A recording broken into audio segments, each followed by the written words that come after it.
Tonight on Texas News Primetime, early voting is underway. UT researchers developed a plastic-eating enzyme. And students are warned of raccoons on campus. You're watching Texas News Primetime. News made for Longhorns.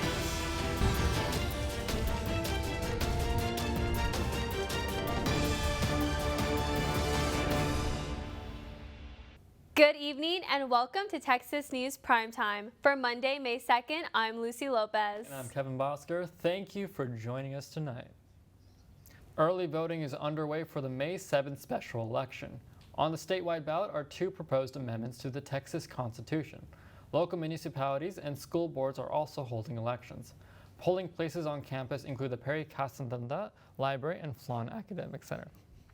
On the ballot proposition, one would lower property taxes of homeowners who are disabled or 65 years and older.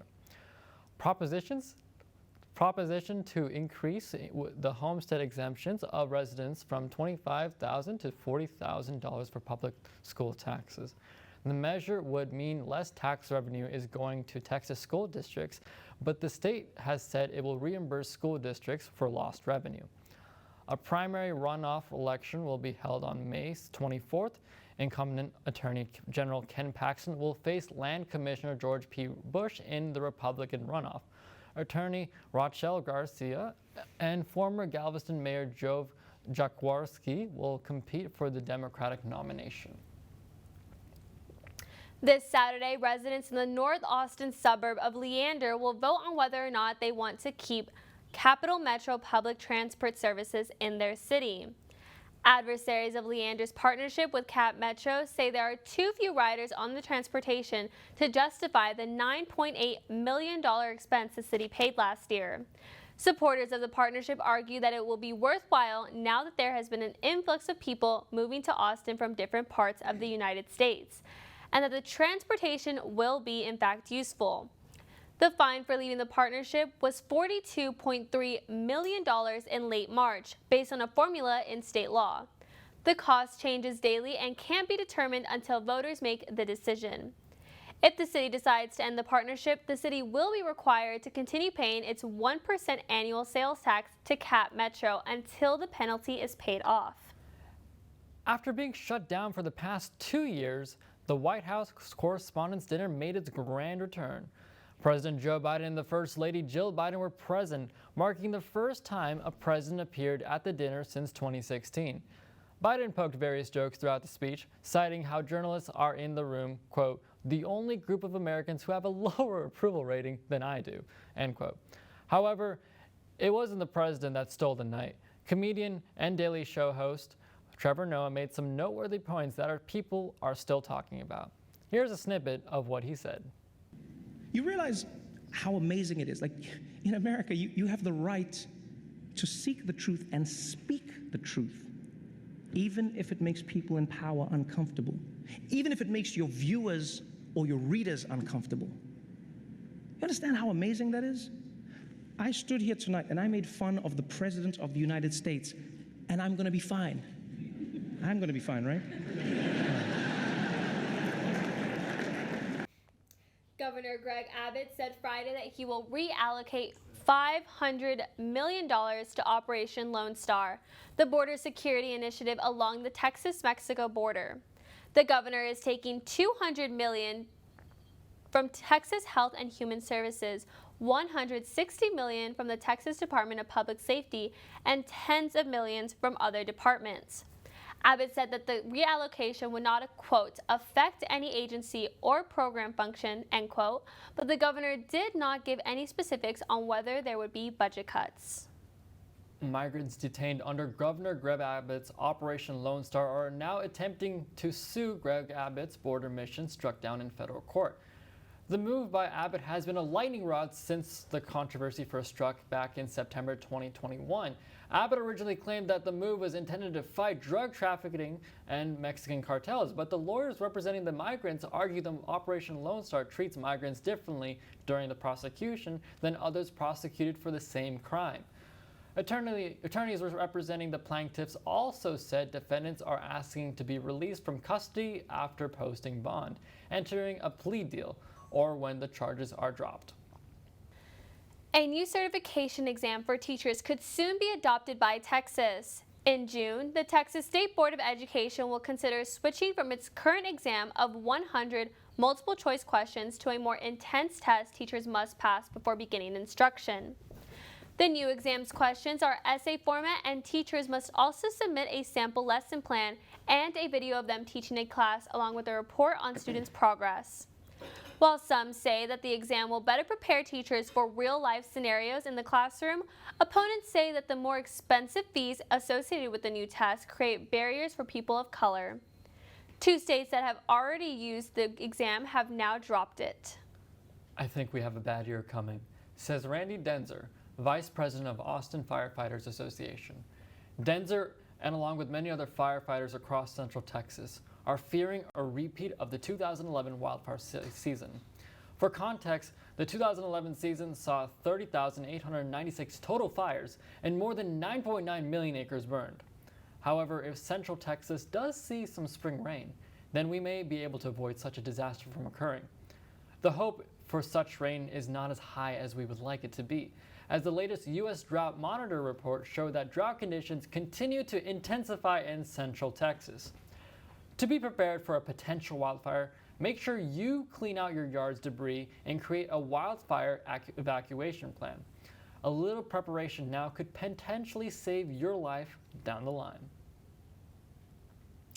H-E-B's 2-Bite brownies are typically a sweet and savory treat. However, a recent batch is less of a treat and more of a trick due to the possibility of metal shards in the small snacks. The brownies are made by a third party that delivers exclusively to H-E-B and Joe V's Smart Shop. This potential threat has resulted in a recall of all of these products from the grocery store shelves, and they will not be put back on or sold until they've met all proper safety standards. On April 27th, the University of Texas notified students and staff that 3 students had been bitten by raccoons on campus. The students are currently receiving rabies vaccines. In their message, the university warned students not to approach, feed, pet, or harass raccoons. Additionally, they warned students that if they are bitten or scratched by any wild animal, they should seek some medical professionals immediately. Breaking news tonight, a leaked draft opinion was given to Politico from the Supreme Court that will strike down Roe v. Wade, the case that legalized safe abortions in the United States. The draft was written by Justice Samuel Alito and allegedly received majority votes from the justices. The overturning would potentially change the availability and access that people who can have children will have to safe abortions. In the draft opinion, Alito allegedly writes that Roe, quote, must be overruled, end quote. Researchers at UT Cockrell School of Engineering created an enzyme that can break down plastics, which typically take centuries to decay, in a matter of hours or days. The enzyme works with the plastic known as PET, which is found in soda bottles, consumer packaging, and some textiles. PET accounts for about 12% of all global waste. The team plans to further develop the enzyme to allow for industrial and environmental use. Coming up, Kevin Myers will be bringing you up to date in the world of business. Stay tuned and we'll be right back. Welcome back to Texas News Primetime. I'm Kevin Myers with your business update. Jim Schwartner, president and CEO of Schwartner Farms, Inc. in Schwartner, Texas, has offered Tesla CEO Elon Musk 38 acres of land for free. In a tweet from Schwartner last Tuesday that read, quote, Elon, move Twitter to Schwartner, Texas, 38 miles north of Austin, and we will give you 100 acres for free, end quote. Schwartner believes that this is a mutually beneficial agreement, with Schwartner expressing a desire to bring technology to his farm, and Elon needs land to build factories and expand his company after announcing the transition of bringing Tesla to Austin. In a quote from Schwartner, he said, quote, we have a lot of land. This area is really growing. We have affordable housing, and I thought it'd be an excellent opportunity for him and for us, end quote. Amazon has successfully transferred its union formation case from the Brooklyn office of the National Labor Relations Board to the Phoenix office. Although 55% of the employees at one of Staten Island's Amazon warehouse voted in favor of joining the union, Amazon alleges that union organizers intimidated employees to have them vote in their favor. The director of Phoenix NLRB office said that this claim could be grounds for overturning the union election. The NLRB will hold a hearing starting May 23rd, after which a decision will be made. Apple released their self-service repair program last Wednesday that offers users the option of buying parts and tools repairing their own products from home. The program offers rentable and purchasable kits to self-diagnose and repair your Apple devices, but some experts say this isn't saving consumers money, but only ensuring they spend more. Those who have tried the program describe it as, quote, complicated, intimidating, and accompanied by incomplete instructions, end quote. Apple itself previously discouraged the idea of users repairing their own products and hasn't commented on the most recent issues users are having, so it's unclear how much longer this program will last. Now over to Sophia Kurtz with your weather update.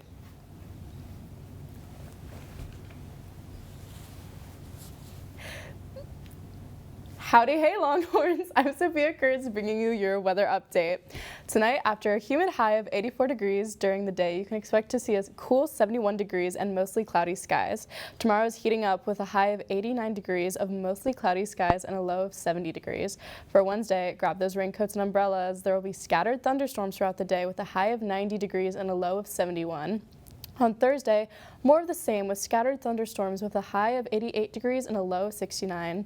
And just in time for the weekend, things will start getting better on Friday with partly cloudy skies with a high of 95 and a low of 71 degrees. On Saturday, make sure to find somewhere to beat the heat as you can expect to see a mostly sunny high of 99 degrees and a low of 72. Finally, Sunday, just as blistering as Saturday, expect a high of 98 degrees and a low of 73 degrees with partly cloudy skies. That's all from your favorite meteorologist. Until next time, have a great week, Longhorns, and good luck on those finals. Welcome back to Texas News Primetime. I'm Lucy Lopez. On tonight to discuss current events and entertainment is Sophia Kurtz. Welcome on, Sophia. Thank you, Lucy. It's great to be on tonight.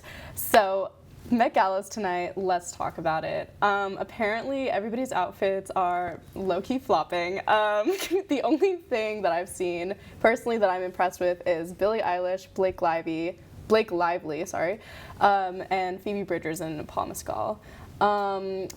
It's just very underwhelming. Some people just are not on theme tonight. Like, oh, sorry, go on. I mean, I just feel like this is kind of the year for maybe not the best outfit choices. I know that, even Coachella, a lot of people were saying that the influencers were doing more than some of like the A-list celebrities. So it's definitely interesting to see how, just basically lately everybody's kind of been missing the mark, right? Yeah, I agree. I think like at a certain point as well in the Met Gala, we sort of hit an apex in like the 2018 Met Gala. Very true. And it's just like hard to live up to that, you know? But this is a good theme. It's like Gilded Age, which is very like gold and silver and, stuff like that. So I'm a little bit disappointed with the outfit choices, but we'll see tomorrow as well. Get the full thing. Of course. Anyway, next on entertainment news, Pete Davidson tattooed his girlfriend, Kim Kardashian, her kids' names, or the initial of their names, on his neck. Well, if that doesn't show commitment, I don't know what does. That's on there for life. No, it is. If I'm not mistaken, Pete Davidson also has matching tattoos with his ex Ariana Grande. I was about to say that. For several different people and instances in his lifetime. So maybe not too much of a stretch considering there are a lot of tattoos on his body. Maybe it's just his form of saying, yeah, I'm in this right now. True, yeah. I think that he doesn't really think too heavily about tattoos. It's sort of just something he does on a whim. I agree. I think we're kind of making a bigger deal out of it than it really has to be. Potentially, yeah. I think that at any rate, though, it does show some level of commitment to his relationship with Kim, which was very much speculated. I feel like at the beginning, I personally was like, what, when I found out they were dating. I know that she speaks about it heavily in their new series. What's the new series called? Not Keeping Up with the Kardashians. No, I think it's literally just called The Kardashians, I believe. Okay, The Hulu. Kardashians on Hulu. Yeah, That's plug. very interesting. What's next on entertainment? The new show Heartstoppers on Netflix. Have you seen it? I have not. Oh my gosh. Okay, it's very good. It's set in the UK. It's about this young boy named Charlie Spring, and he has a crush on this other boy in his class named Nick Nelson, and it's very cute. And TikTok is like losing their mind over just like how adorable it is. And it's based on a comic of the same name, Heartstopper, by Alice Oseman. And it's just very cute, and a lot of members of the LGBTQ plus community are saying that, you know, it's just nice to have good representation on TV and in media. Definitely. I believe that we've come a long way, and just overall representation is what we're all about. So it's wonderful to see how much people are enjoying these extremely fun shows and movies, and it's everywhere now. It's wonderful.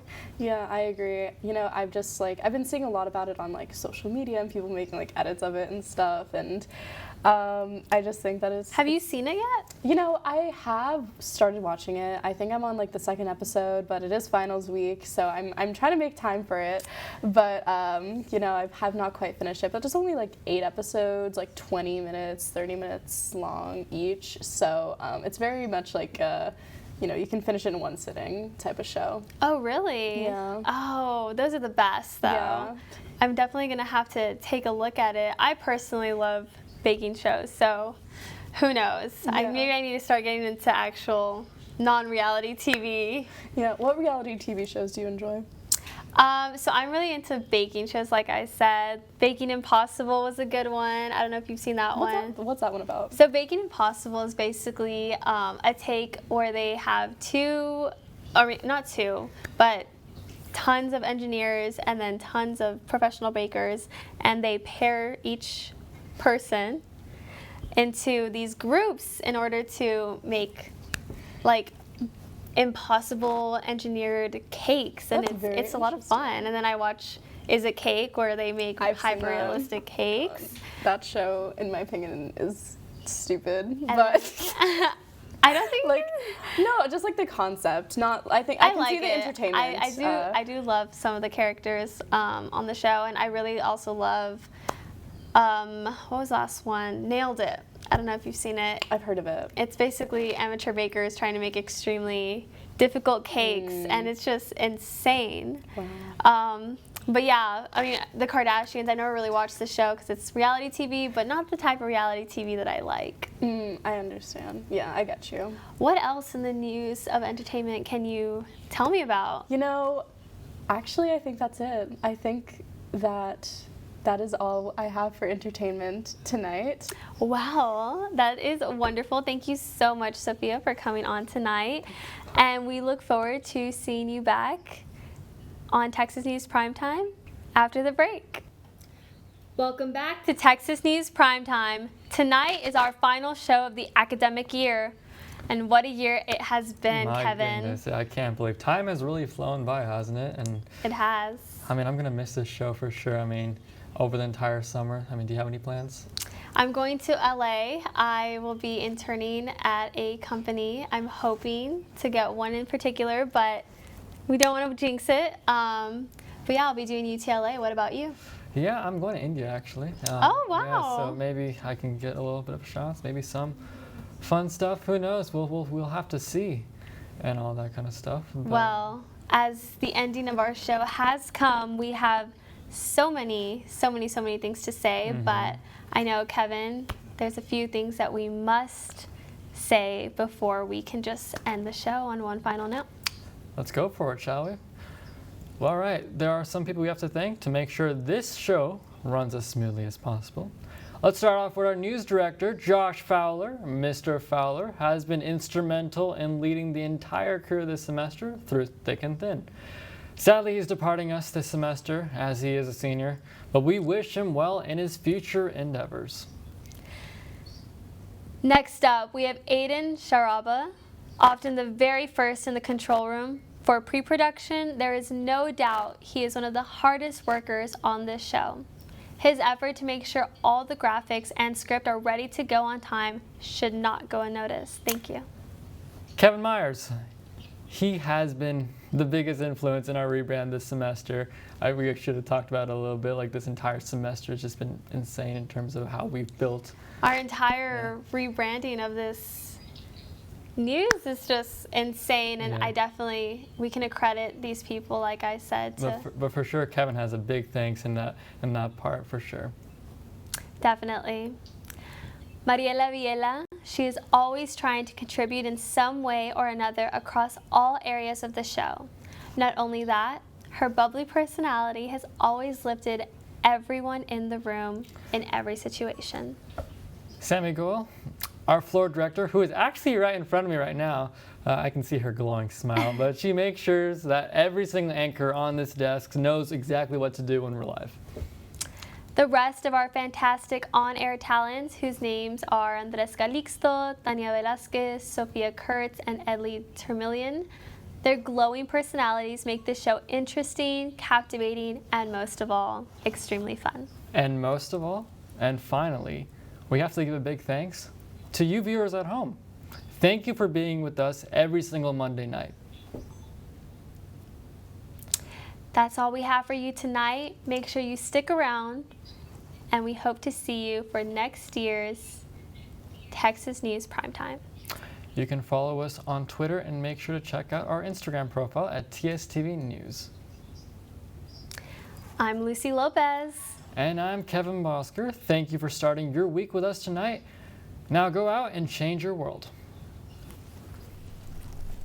In today's digital world, a vast amount of information can travel in the blink of an eye.